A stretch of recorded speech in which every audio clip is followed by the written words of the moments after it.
5 पांडव जो धर्मराज युधिष्ठिर, भीमसेन, अर्जुन, नकुल, सहदेव थे, इन पांचों की पत्नी थी द्रौपदी। सुनिएगा ध्यान से।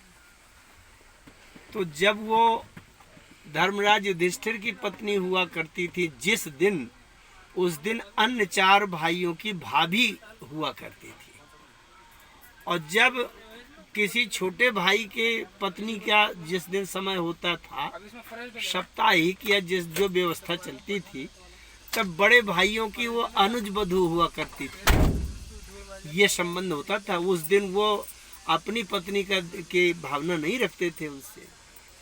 तो एक बार क्या हुआ कि उस समय वो धर्मराज युधिष्ठिर की पत्नी थी। धर्मराज युधिष्ठिर और द्रौपदी जब अपने बंद कमरे में, बंद कक्ष में थे, तो उन्होंने एक ऐसा दृश्य उपस्थित किया। सुनिए यशोदा जी, ध्यान से सुनिए, ये सबके काम की बात है।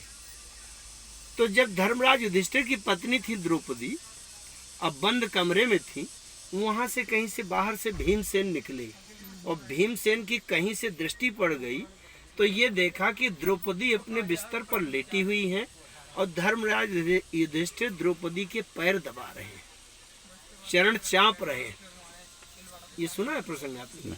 अच्छा, पैर दबा रहे हैं। भीमसेन की जब दृष्टि पड़ी तो भीमसेन की तो आग लग गई अंदर से। गए, ये मैं क्या देख रहा हूँ?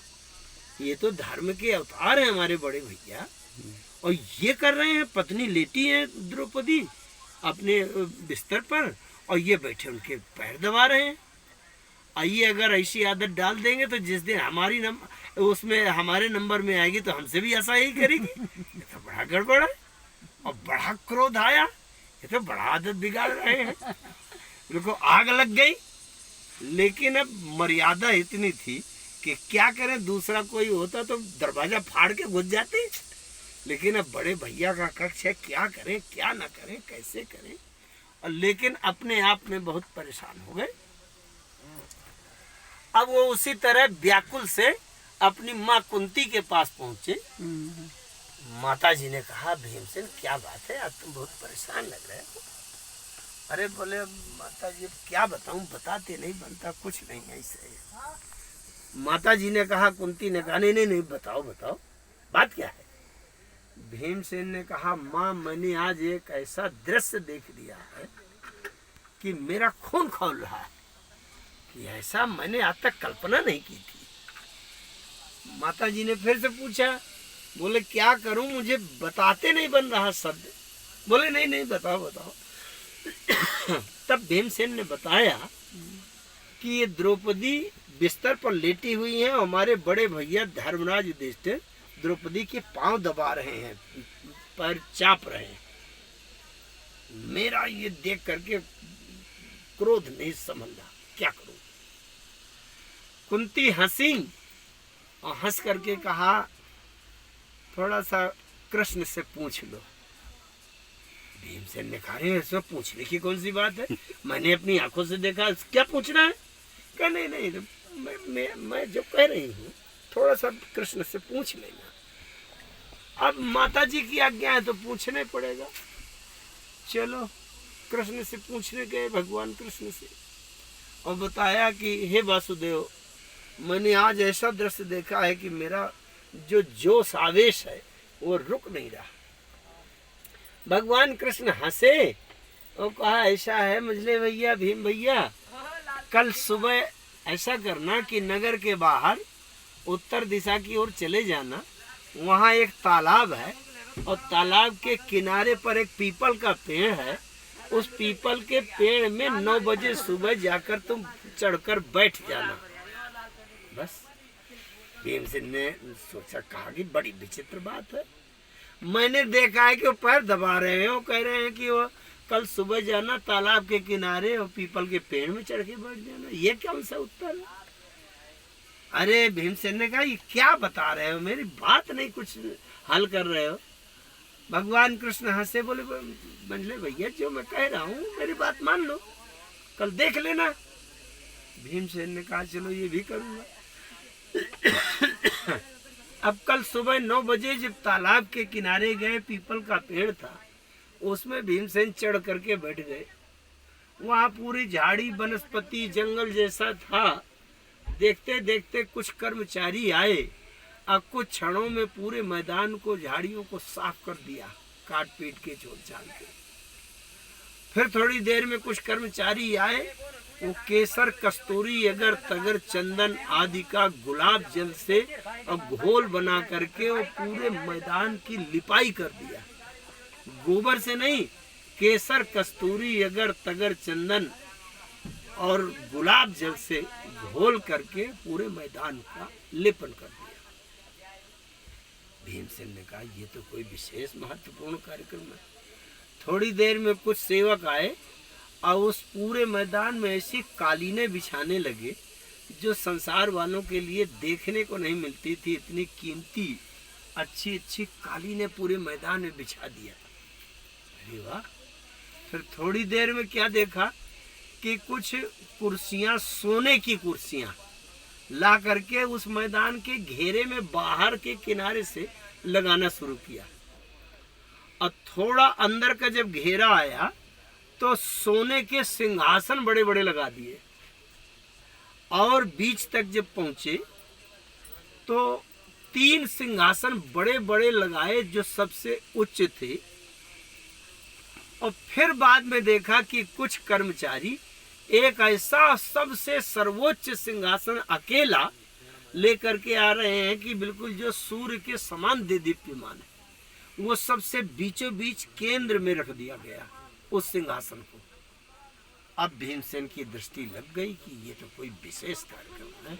सूर्य के समान दीप्यमान सिंहासन अकेला एक सीट का बीच में रखा। थोड़ी देर में देखा तो कुछ साधु संत, ऋषि मुनि, ध्यानी, ज्ञानी, जोगी, तपस्वी आने लगे। वो बाहर की कुर्सियों में बैठने लगे। थोड़ी देर में जब उसके बीच वाले घेरे में देखा तो सिद्ध, चारण, गुह्यक और तमाम देवलोक के, स्वर्गलोक के देवर्षि, महर्षि, ब्रह्मर्षि आने लगे। वो बैठने लगे। और फिर देखा तो सभी देवता, 33 कोटि देवता आने लगे, दिग्पाल आने लगे, इंद्र, वरुण, कुबेर, पवन, अग्नि, जमराज, काल, ये सब आने लगे। वो बैठ गए। और बीच में जो 3 सिंहासन बड़े बड़े लगाए गए थे उसमें ब्रह्मा जी, लक्ष्मी जी आके एक सिंहासन में बैठ गए। एक में विष्णु, ब्रह्मा जी, सरस्वती जी बैठी और दूसरे में विष्णु भगवान, लक्ष्मी जी बैठ गए और तीसरे में शंकर जी, पार्वती जी बैठ गए।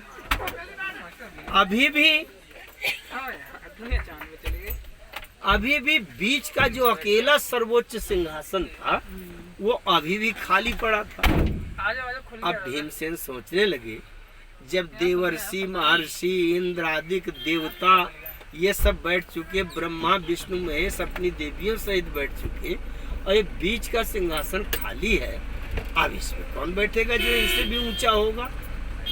अब उन्होंने एक दृश्य देखा कि अब सबसे अंत में वहां से द्रौपदी चली आ रही है। द्रौपदी चली आ रही हैं तो जैसे उस परिधि में घुसी अंदर, वैसे ऋषि, मुनि, ज्ञानी, ध्यानी, साधु, संत, तपस्वी, सिद्ध, योगी, योगेंद्र, मुनीन्द्र सब द्रौपदी के चरणों में गिरने लगे। द्रौपदी के चरणों की धूल लेकर माथे में लगाने लगे और अंदर प्रवेश किया तो सभी सिद्ध, चारण, गुह्यक, ब्रह्मर्षि, देवर्षि, देवता, लोकपाल, दिग्पाल और इंद्र, वरुण, कुबेर ये सब द्रौपदी के चरणों में लौट गए। जब और अंदर प्रवेश किया तो ब्रह्मा, विष्णु, महेश ये द्रौपदी के चरणों में अपना माथा रगड़ने लगे। सरस्वती, लक्ष्मी, पार्वती जी गिर गई चरणों में। और फिर जाकर के द्रौपदी जो बीच में सर्वोच्च सिंहासन था वहां जाकर के बैठ गए, विराजमान। भीमसेन ने कहा, इसे ऐसे आंखें किया, क्या देख रहा हूं मैं? अरे जब ब्रह्मा, विष्णु, महेश ये चरणों में पड़े हैं तब धर्मराज युधिष्ठिर अगर पैर दबा रहे तो कौन सी आश्चर्य की बात है। और ये जैसे सोचा कि उस डाल से उनका हाथ छूट गया और झम से पीपल के पेड़ के नीचे गिरे। और जब पीपल के पेड़ के नीचे गिरे तो कुछ नहीं था, वही झाड़ी जंखाल था। तब लौट करके भगवान कृष्ण के पास पहुंचे तो भगवान कृष्ण ने बताया, भीमसेन ये द्रौपदी किसी की पत्नी नहीं है, मेरी लीला को पूर्ण करने के लिए ये मेरी योग माया है, जो मेरी सहभागिनी है। लेकिन जो इसको पहचानता है वो बंद कमरे में कोई इसको पत्नी नहीं मानता। धर्मराज युधिष्ठिर ये तत्व से जानते हैं, पहचानते हैं, तो बंद कमरे में पत्नी नहीं मानते और वो भाग्य सौभाग्य अपना समझते हैं कि मुझे चरण दबाने को मिल रहे हैं। और जो द्रौपदी को तत्व से नहीं जानता वो संसार की पत्नी मानी बैठा है। इसलिए तुमको होश आ गया कि नहीं कि धर्मराज युधिष्ठिर पर क्यों दबा रहे हैं। ये कथा सुनाने का